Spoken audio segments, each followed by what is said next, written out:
우리가 살고 있는 이 시대 소명에 관해서 혹은 부르심에 관해서 쓰여진 많은 저작들 가운데 기독교적 가치관을 잘 반영한 아주 탁월한 작품 하나가 있다면 오스 기니스라는 사람이 쓴 소명이라는 책이 있습니다. 우리 가정의 서고에 반드시 비치하고 읽어야 할 must read의 필수 도서로 추천해 드리고 싶은 책입니다. 이 책에서 저자는 모든 하나님의 백성들이 경험하는 부르심을 두 가지로 나누고 있습니다. 1차적인 소명, 2차적인 소명. 1차적인 부르심, 2차적인 부르심으로 나누고 있습니다. 1차적인 부르심이란 하나님께로의 부르심. 즉 우리가 하나님의 부르심을 듣고 하나님 앞에 나와 하나님을 믿고 하나님의 자녀가 되고 그리스도인이 되게 하는 소명. 이것을 다른 말로 말하면 우리로 새로운 존재가 되게 하는 부르심.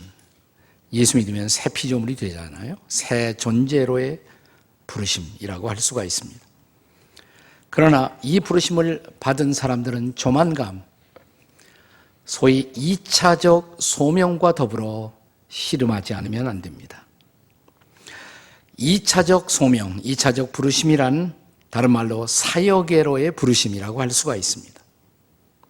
내가 그리스도인이 되었지만 하나님의 백성이 되었지만 그러나 이제부터 내가 그리스도인으로 하나님의 자녀로 어디에서 무슨 일로 하나님을 섬길 것인가 라는 이 과제가 바로 사역의 소명인 것입니다. 오늘 이 주일 예배 자리에 나와 있는 여러분들 대부분은 아마도 1차적 소명을 이미 경험하신 분들입니다.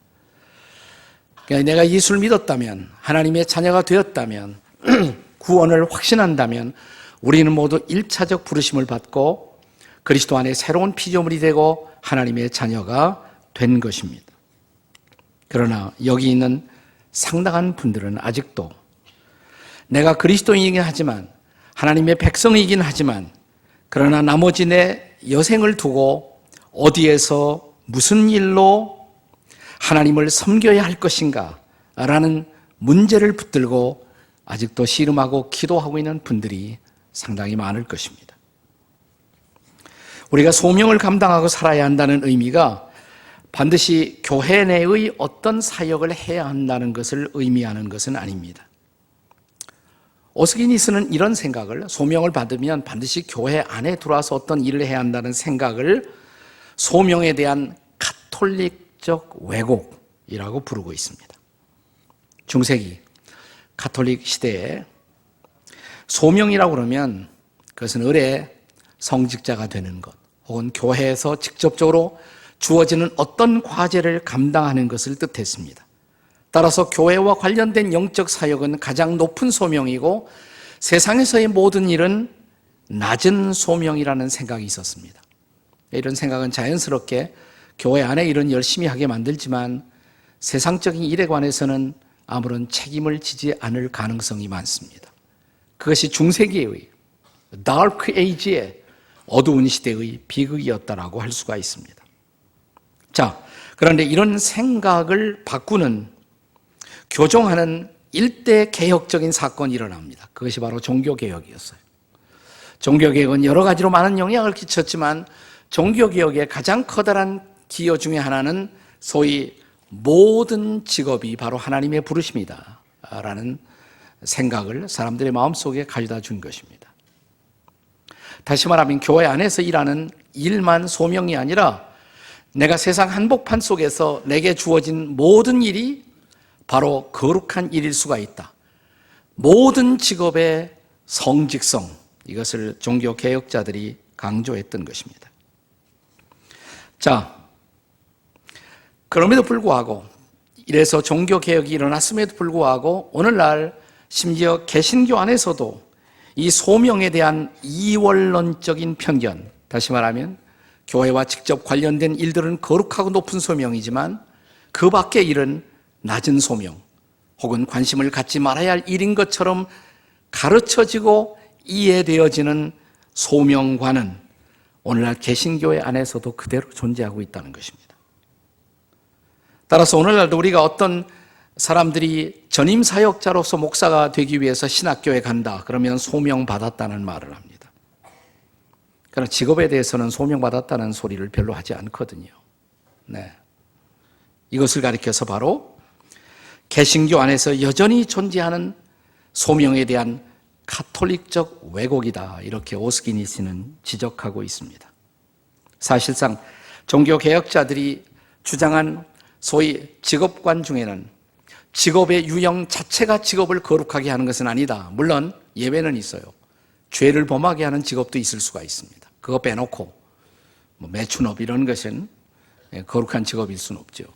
그러나 그런 것을 빼놓고 직업의 유형이 직업의 거룩성을 결정하는 것이 아니라 직업에 임하는 동기, 직업을 수행하는 태도나 자세가 직업의 거룩함을 결정한다는 것입니다. 이 직업이라는 말을 영어로는 vocation이라고 말합니다. vocation. 근데 이 단어는 본래 라틴어 vocatio라는 단어에서부터 나오는 것입니다. 근데 vocatio라는 단어의 본래의 뜻이 calling, 소명이라는 뜻이에요. 그러니까 직업이 바로 소명이라는 것이에요. 바로 이 직업의 거룩한 소명관, 이것을 확립하는 일에 종교개혁은 매우 중요한 기여를 했던 것입니다. 그래서 차츰 사람들 가운데는 세상에서 나에게 주어진 일도 거룩한 소명이다. 사명감을 가지고 그 직업에 열심히 종사하는 많은 사람들이 생겨난 것은 다행스러운 일입니다. 그러나 이렇게 계속되면서 또 하나의 극단적 왜곡된 현상이 일어납니다. 뭐냐면 직업에 너무 몰입한 나머지 왜 하나님이 나를 부르셨나? 라는 직업의 동기를 망각하고 직업 행위 자체만 몰두하고 또 직업을 통해서 내게 돌아올 수 있는 이익을 창출하는 일에만 매달려서 나를 직업의 장으로 부르신 하나님을 망각하는 현상이 서서히 일어나기 시작합니다. 이걸 가리켜서 오스기니스는 소명에 대한 개신교적 왜곡이다 라는 단어를 사용합니다. 자, 직업에 대한 가톨릭적 왜곡은 세속적인 일을 우리가 다 포기하고 영적인 것들만을 격상시키는 것, 그것이 가톨릭적 왜곡이었다면 개신교적 왜곡은 뭐냐?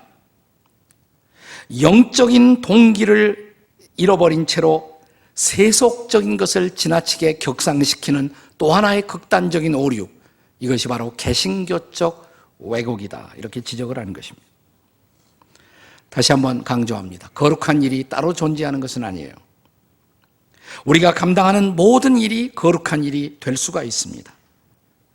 그러나 중요한 것은 그 일이 거룩한 일이 되기 위해서는 그 거룩한 일을 영적인 동기, 영적인 정신, 그리고 영적인 태도로 감당할 수 있어야 한다는 것입니다. 그때에만 우리가 감당하는 모든 일이 거룩한 일, 거룩한 사역이 될 수가 있다는 것입니다. 그래서 오늘 우리는 과거 구약성경 에스라가 살고 있던 시대에 이제 이스라엘 백성들이 바벨론 포로에서 해방되어 시온의 땅으로 다시 돌아옵니다. 그리고 그들은 무너진 하나님의 단을 수축하고 성전을 건축하는 새로운 일을 시작합니다. 자, 이 일을 시작하는 백성들의 태도 속에서 우리는 하나님의 사역을 감당하는 바른 태도를 발견하고자 하는 것입니다.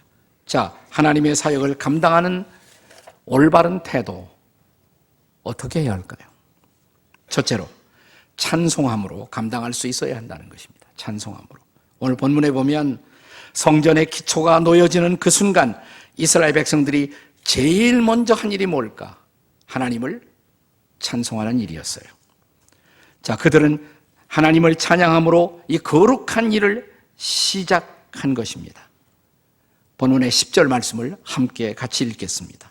같이 읽습니다. 시작.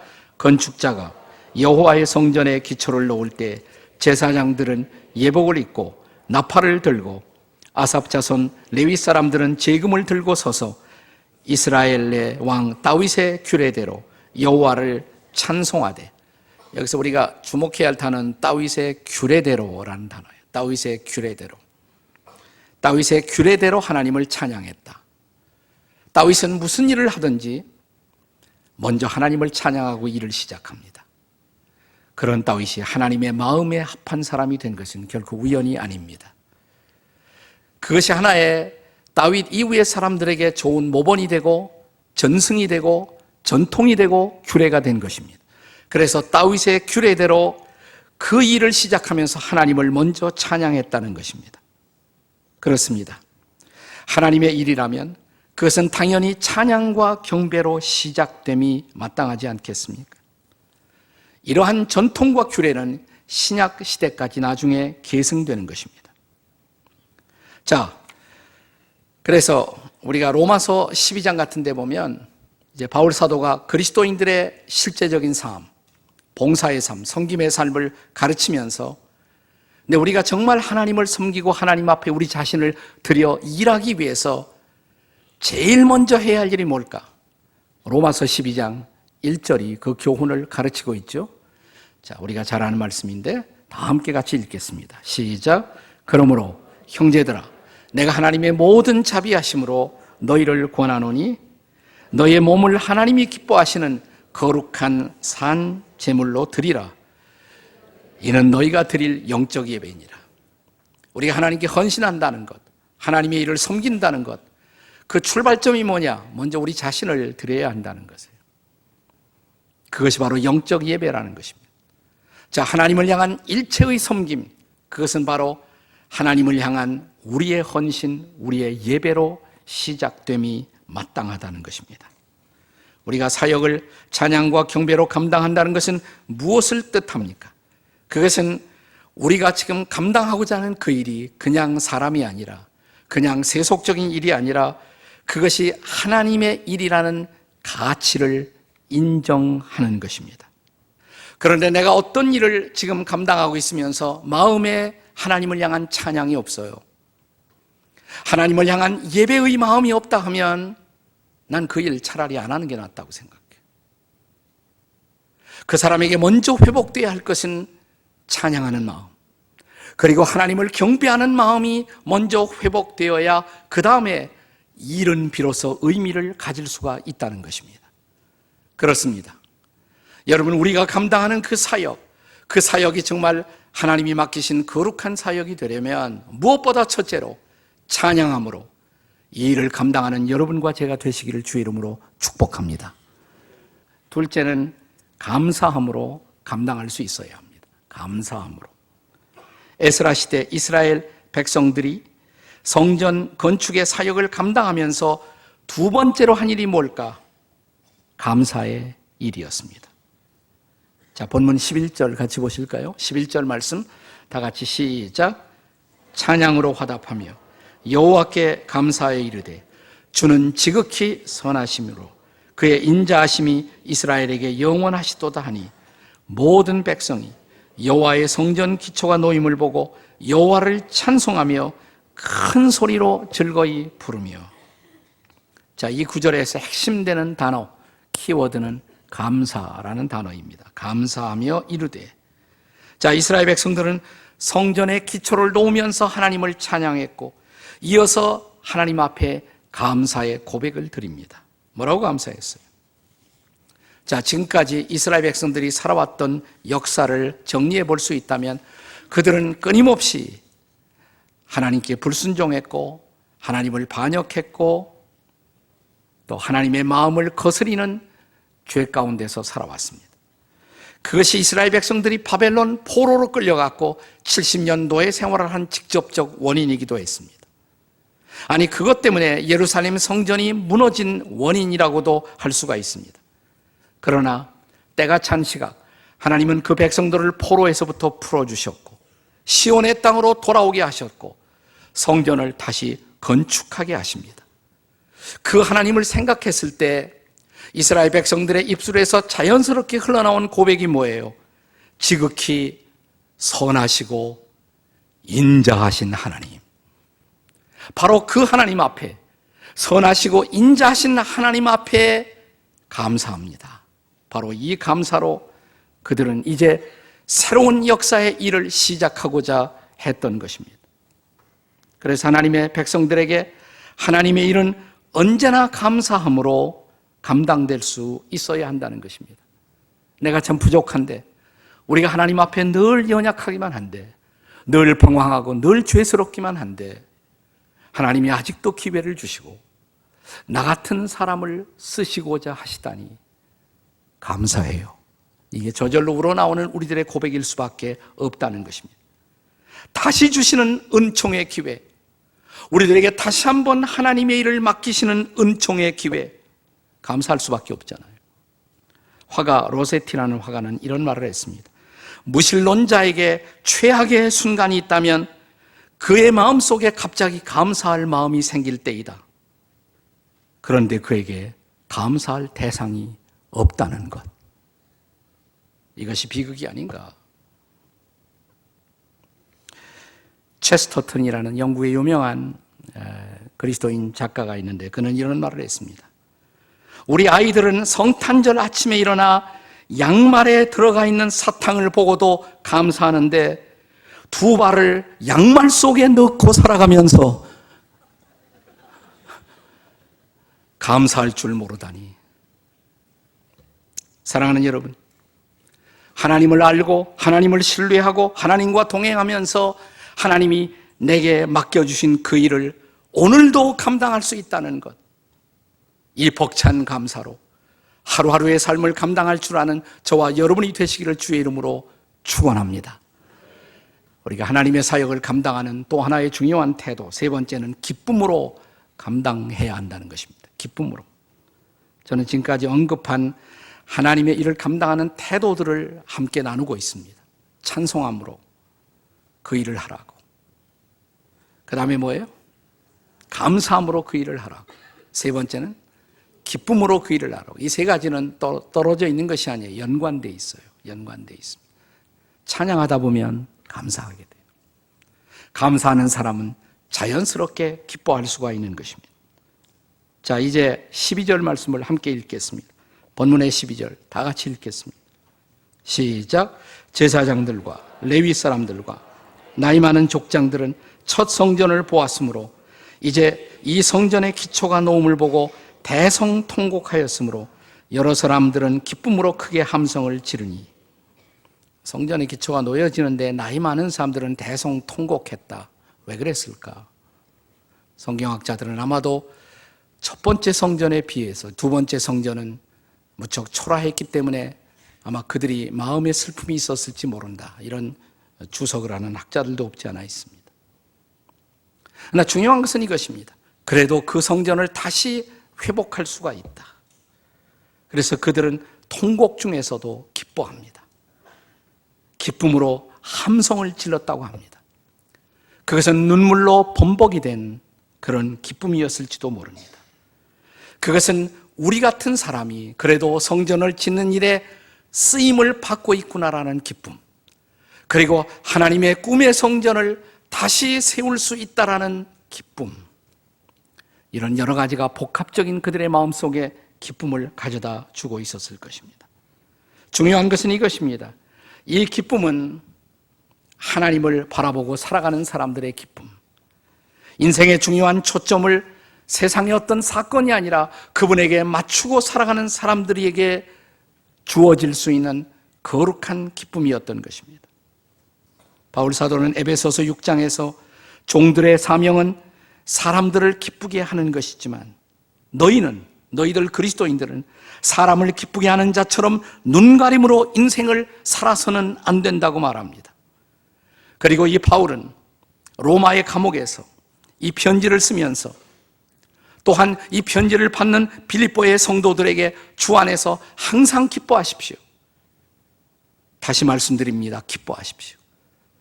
감옥이 가둘 수 없었던 그 기쁨, 쇠사슬이 결코 매둘 수 없었던 그의 마음속에 솟구치는 놀라운 기쁨, 이것은 환경이 내가 원하는 그처럼 굴러가기 때문에 기뻐하는 기쁨이 아니라 그의 삶의 초점을 주님께 맞추고 살아가던 사람들만이 고백할 수 있었던 기쁨입니다. 19세기에 위대한 그리스도인 군인이었던 찰스 고든 장군이라는 분이 남긴 위대한 고백 하나를 여러분에게 소개해드리고 싶습니다. 들어보십시오.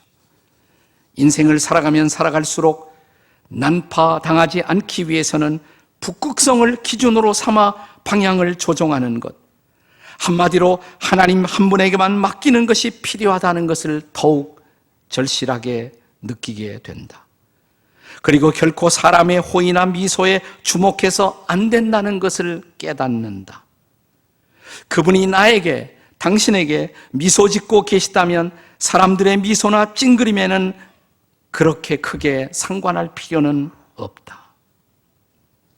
그것은 바로 코람데오의 삶, 하나님 앞에서만 살아가는 삶, 하나님 한 분만을 기쁘시게 하는 삶의 모습이며 내 인생의 최고의 청중, 내 인생의 유일한 청중이신 하나님과 시선을 맞추고 살아가는 사람의 삶의 고백이 아니겠습니까?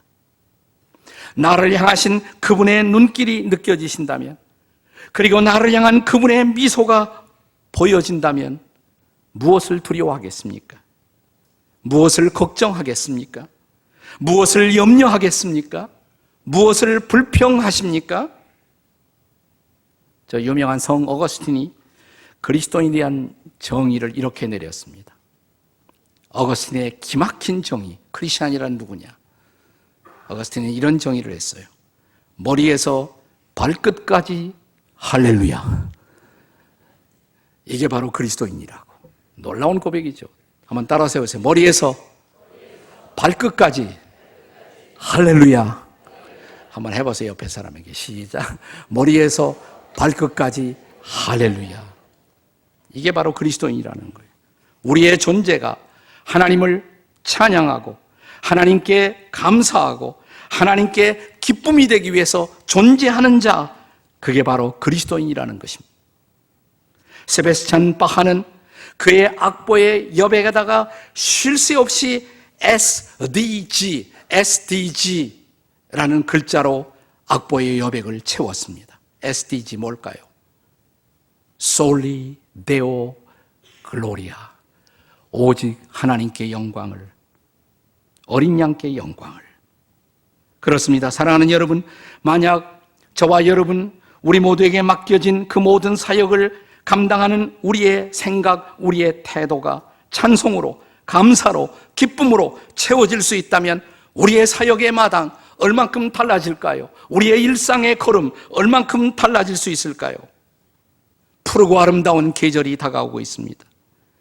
이제 우리의 인생의 마지막 감당해야 할 우리 앞에 놓여 있는 그 사역들을 향해서 우리가 찬송함으로 일어날 수 있다면, 감사함으로 나아갈 수 있다면, 그리고 기쁨으로 일어설 수 있다면 이 여름은 또 하나의 풍성한 하나님의 은혜를 경험하는 위대한 축제의 계절이 될 것을 믿습니다. 그 찬송 회복되어야 할 필요가 있지 않습니까? 그 감사 회복되어야 할 필요가 있지 않습니까? 여러분의 마음속에 주님이 주신 생동하는 기쁨, 그 회복이 이루어지는 이날이 되시기를 주의 이름으로 축복합니다.